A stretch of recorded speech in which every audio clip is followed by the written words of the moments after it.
Hi friends, my name is Noelle and welcome to my channel.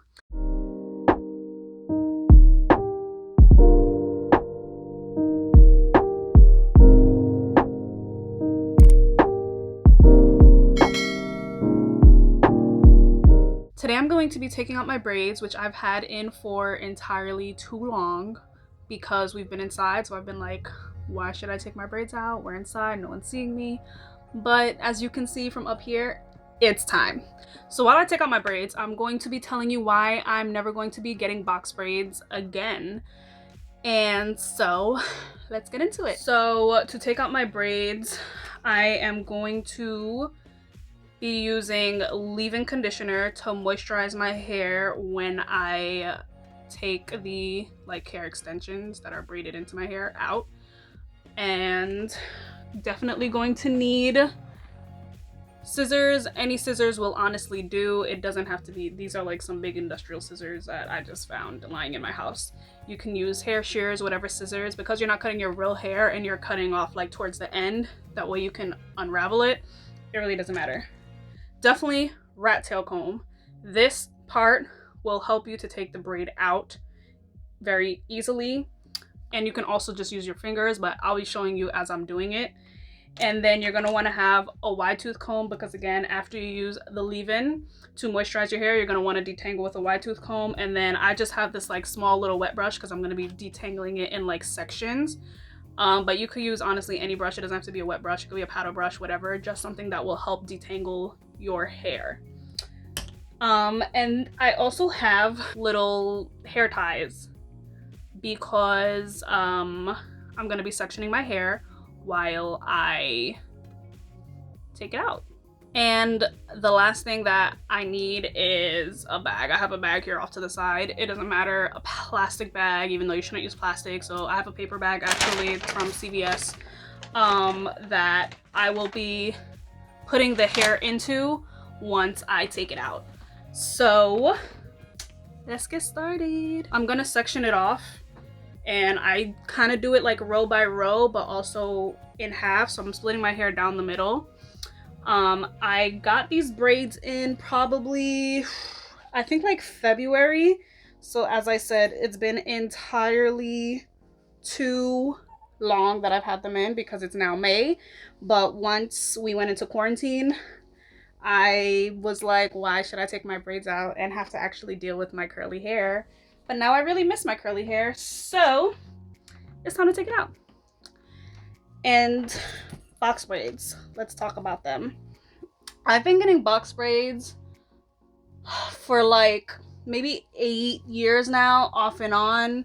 I've been getting them since I had relaxed hair about 8 or so years ago, but I've been natural for about 4, maybe 5 years. I've always liked box braids because they are a amazing protective style and they last quite long. Cut. I cut them pretty low because my hair is fairly long actually. Oh man, I hope I didn't cut my hair. We'll find out. I've had box braids off and on for a few years. I've always liked box braids because they were a great protective style and they lasted quite a while. Like you could keep them in for like maybe a month or two.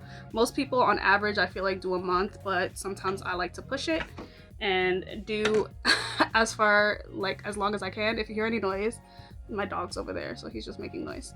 The thing I always liked about box braids was that they were a great protective style.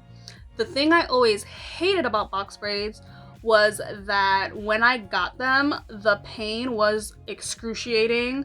Depending on who you get them by, of course. Sometimes I've gotten box braids and there wasn't really any pain at all. But whenever my box braids didn't hurt, they also didn't last long. Like I had to take them out within a few weeks. And then I felt like I wasted my money because I personally don't know how to do braids myself. I always hated the pain. It would be so tight, especially around like the perimeter of my hair. The front and the back would always be the tightest part, but sometimes like it would create like those little bumps. And I also like wouldn't be able to sleep those first couple of nights when I first get box braids.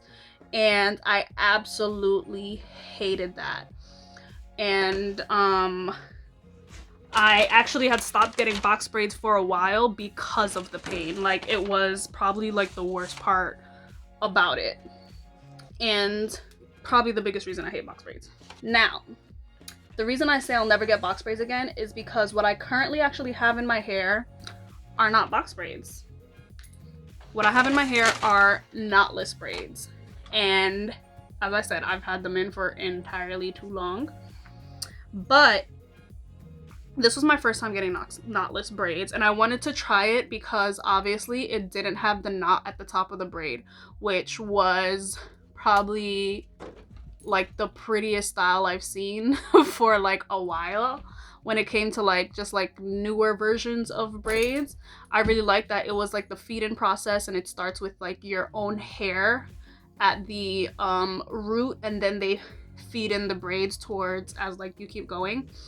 I always had reservations about getting knotless braids for two reasons. One, because every time I looked online to try to find someone that I can go get knotless braids from, whether I go to a shop or I can just have like someone that does it on their own, they were always super expensive. And I was like, why does it cost so much? It didn't make any sense to me, because I was like, yeah, it's different from box braids, but it shouldn't be that much of a price difference in my opinion. And my other reservation was because it started off with my real hair, I always was afraid that it wouldn't last as long. And like I said before, I've gotten knotless braids not knotless. I've gotten box braids sometimes where it didn't last, and I paid money for it and it would only last a couple of weeks. And obviously I need it to last a lot longer than that. So I really prefer my braids to last a good month or two, honestly, because I pay a good amount of money for it.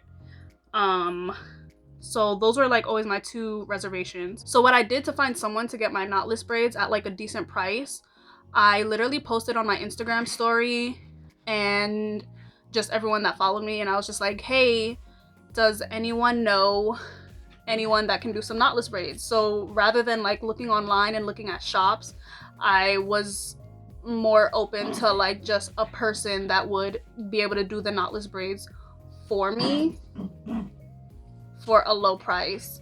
And so one of my close friends, actually, she was one of the first people to answer my story and was like, yeah, actually, one of my other friends got these knotless braids from this girl in Brooklyn and they looked so good. And she was like, I haven't tried it yet, but like I'll send you her page and I'll send you like what my friend's hair looked like, and let me know if you're gonna end up booking with that person, because I've actually been thinking about it too, so blah blah. And so I went on that person's page, I checked out like their past work on their like highlights, and then also just like what they had on their like Instagram feed, and I literally loved it. And she was decently priced. She had her price right on her Instagram. I didn't have to go like DM her and find out. And so yeah, I loved it. If you're in the New York area, I will put her like Instagram name in the description box. That way you can also go find her, because she was great. I literally have just fallen in love with knotless braids because there is zero tension. Like, my scalp did not hurt. I was able to sleep on that first night. I could put my hair up in a bun as literally as the day that I got my braids. There was no pain, no tension, so that means it's like healthier for your hair, and I'm always looking for things that will be healthier for my curly hair. And I'm very like a little bit picky about what I put on my hair sometimes, and picky about who does my hair. So I will definitely be using her again. Like, she was great. I'll insert some pictures or videos if I can find it of how my hair looked the day I got it done. But yeah, I loved it. It was great. And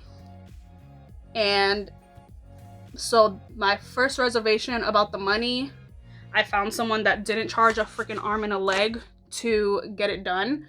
So that reservation was gone. And then my second reservation for getting knotless braids was that it wouldn't last, and clearly it has lasted. Like, yeah, it looks a little crazy, but I was always afraid that like the length of the hair would be frizzy. That's usually what makes it, to me, last or not last, because when I would get box braids sometimes, if it wasn't like tight enough, I guess, it would be literally so frizzy on the length of the hair that I would have to take it out within like 3 weeks, which has happened to me before, and I paid a good amount of money for it, so I would always be very upset.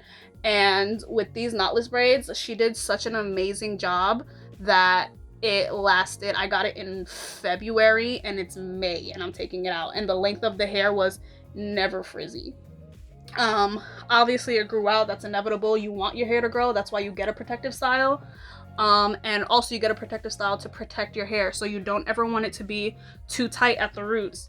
And so knotless braids honestly just take the win for me from now on. That's what I'll be getting from now on. I absolutely loved it, and I had a feeling that I might, because about maybe a year ago I got Senegalese twists, and a lot of times when I get Senegalese twists, they started off as like a box braid with the little knot at the top, and then they'll twist it the rest of the way down. Whereas the last time I got Senegalese twists from this little shop in Queens, and it was a shop I never tried before, but I found them again on Instagram. I've been finding a lot of stuff for hair on Instagram recently. Instagram is the wave if you need something in your area for like a decent price. Like, literally, like, look at hashtags and just ask people, because if you're looking for someone, it's likely that someone that you follow has already used someone that like you're looking for, so therefore they can recommend them to you. But that time, the little shop in Queens that I found, they started the twist as a twist from the top, so it was like knotless Senegalese twists, and that was the first time I had ever gotten that, and I loved it. Again, the tension was not there that I usually have when I get twists or braids. The tension was gone. I was able to sleep that first night, and like, that's a real thing, to not be able to sleep. Then like when you get your hair done, it is so painful that you can't like rest your head on your pillow properly, so therefore it keeps you up. So like being able to not have the knot, for me, just works out better, and it still lasts as long. Let me know in the comments if you have gotten box braids before, if you were thinking about getting box braids, if you've gotten knotless braids before. Tell me a little bit about your experience. I want to know what you guys prefer. So I'm going to continue taking out my braids. I'll continue a little bit on camera. I'm gonna finish taking this section out, that way you can see how I moisturize my hair, how I detangle it, and then I will continue off camera, and then I'll come back when I'm like halfway through, so you can literally see how much hair I have, because my hair is so thick and there's so much of it.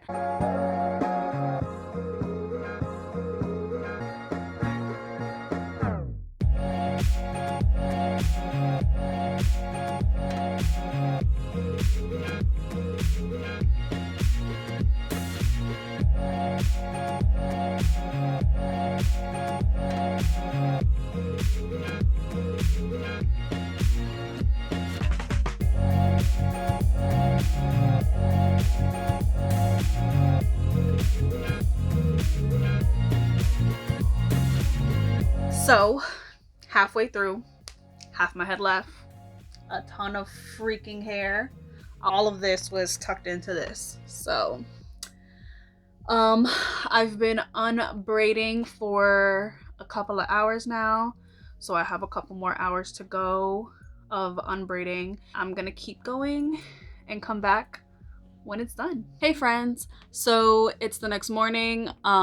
It took me quite a while to take out all of those braids I had in my head, especially since they were on the smaller side, but I'm done. Thank you so much for watching. This is the final result. I'm going to go hop in the shower and wash my hair. Like this video and hit that beautiful red button below to subscribe, and that notification bell so you never miss a video. Thanks so much for watching. Bye.